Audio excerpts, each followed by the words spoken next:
हैं सियासी विरासत को लेकर गांधी परिवार अब पूरी तरह से असमंजस की स्थिति में है। दरअसल अमेठी और रायबरेली से अब तक उम्मीदवार तय नहीं हो पाए हैं। अमेठी से राहुल गांधी, प्रियंका गांधी चुनाव लड़ना नहीं चाहते। सूत्रों के हवाले से जो खबर आ रही है, अमेठी से रॉबर्ट वाड्रा का नाम चर्चाओं में चल रहा है, जिससे अब सियासत थोड़ी सी गरमाई है। रॉबर्ट वाड्रा ने हालांकि अमेठी से चुनाव लड़ने की इच्छा भी जताई थी। तो अमेठी और रायबरेली से गांधी परिवार की गैर मौजूदगी एक बड़ा मुद्दा बन सकती है। रायबरेली से सोनिया गांधी की जगह खबर यह आ रही है कि प्रियंका गांधी उम्मीदवार हो सकती हैं, लेकिन अब इसमें कितनी सच्चाई है और क्या वाकई उत्तर प्रदेश में जिस तरह से गांधी परिवार दूर भागता जा रहा है, क्या वहां करीब आएगा? क्या ये एक बार फिर से देखने को मिलेगा, जिस तरह से अब जो सियासी समीकरण बन रहे हैं कि प्रियंका गांधी या रॉबर्ट वाड्रा, कौन वो होगा जो अब यहां से चुनावी मैदान में ताल ठोकते नजर आएगा? क्योंकि अमेठी और रायबरेली कांग्रेस की ऐसी सीटें रही हैं, खास करके गांधी परिवार की महत्वपूर्ण सीटें रही हैं, जहां से वो लगातार कई सालों से जीतते आए हैं। हालांकि अमेठी से रायबरेली से जिस तरह से अब खबर आ रही है कि प्रियंका गांधी मैदान में उतर सकती है। चाहे मुरादाबाद हो या यूपी के अलग अलग शहरों के बारे में मुझे पता है, तो लोग, जब मैंने वहाँ काफ़ी समय बिताया तो उनको लगा कि मैं उनको समझता हूँ और वो उम्मीद करते हैं कि मैं वहाँ उनको एक सांसद बनूं वहाँ से और वहाँ वो क्षेत्र चुनूं अगर मैं राजनीति में आता हूँ। और वो तो ऑलरेडी उन्होंने मन बना लिया है कि गांधी परिवार का कोई सदस्य या मैं ही वहाँ उनको रिप्रेजेंट करूं। तो क्या वाकई असमंजस में पूरा गांधी परिवार है, खास करके उत्तर प्रदेश को लेकर? उत्तर प्रदेश से चुनाव लड़ने से आखिर गांधी परिवार क्यों बचना चाह रहा है, ये भी एक बड़ा सवाल है।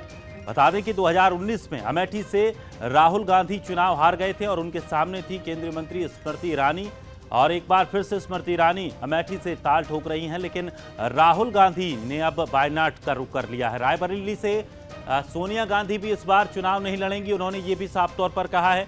रायबरेली से प्रियंका के चुनाव लड़ने पर भी असमंजस बना हुआ है। तो अमेठी से रॉबर्ट वाड्रा अगर लड़ते हैं तो ये बड़ा चुनावी मुद्दा बन सकता है। परिवार के मुद्दे पर कांग्रेस को घेरा जा सकता है, और अगर यूपी से चुनाव गांधी परिवार नहीं लड़ेगा तो भी बड़ा मुद्दा बनेगा। तो बीजेपी उत्तर भारत में इसे बड़ा मुद्दा बना सकती है।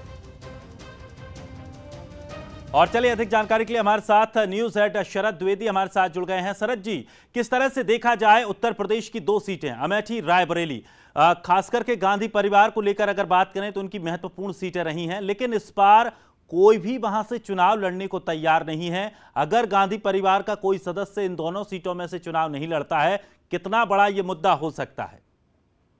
देखिए, इसके दो कारण हैं। पहली चीज तो ये है कि जिस तरह का अनुभव पिछले चुनाव में रहा, अमेठी से राहुल गांधी को स्मृति ईरानी बीजेपी की लीडर, उनके हाथों हार का सामना करना पड़ा और फिर उन्होंने वायनाड को, केरल की सीट को अपना ठिकाना बना दिया।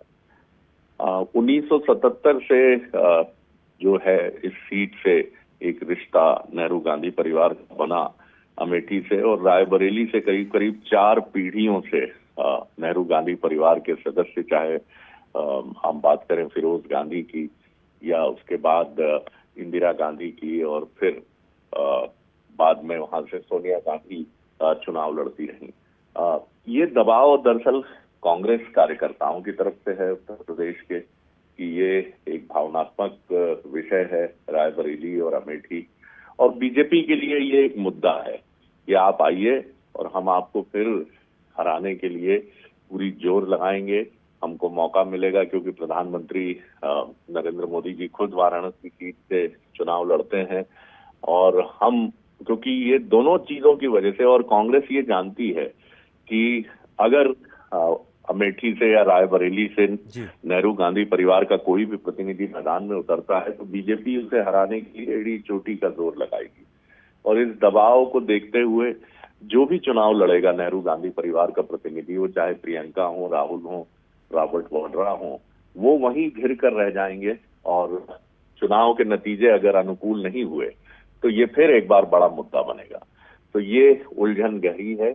इस उलझन के बीच में एक नया नाम रॉबर्ट वाड्रा का जरूर सामने आया है, देखना है कि कांग्रेस कार्यकर्ताओं के भावनात्मक दबाव के सामने कांग्रेस के ये आला नेता कोई फैसला करते हैं, या फिर वो ये मानकर इससे बचेंगे कि बीजेपी के चक्रव्यूह में फंसने से अच्छा है कि अमेठी और रायबरेली से दूरी बनाए रखी जाए। जी चलिए, शुक्रिया शरद जी जानकारी के लिए। तो निश्चित तौर पर एक बड़ा भावनात्मक